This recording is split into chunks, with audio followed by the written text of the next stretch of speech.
দেখুন, যদি আপনি অন্য কোনো ব্যক্তির দেওয়া অন্ন গ্রহণ করছেন, সেক্ষেত্রে আপনার শারীরিক ক্ষেত্রে কি কোনো বড় সমস্যা আসতে পারে?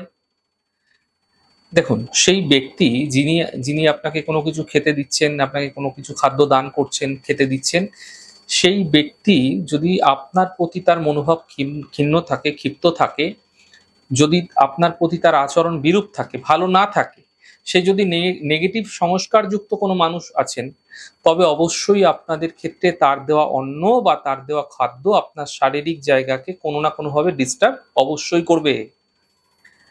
এবং যদি সেই ব্যক্তির মনে কোনো রকম প্রেম থাকে আপনার প্রতি, ভালোবাসা থাকে, আপনার প্রতি সৎ উদ্দেশ্য থাকে, তাহলে নিশ্চিতভাবে তার দেওয়া খাদ্য আপনাদের ক্ষেত্রে, আপনার শারীরিক ক্ষেত্রে কোনো রকম বড় সমস্যা দেবে না। এমনটি এনার্জি এক্সচেঞ্জ এর কারণে হয়ে থাকে। তাই যার তার কাছ থেকে খাদ্য গ্রহণ করবেন না, এমনটি আপনাদের ক্ষেত্রে সমস্যা নিয়ে আসতে পারে আপনার জীবনে।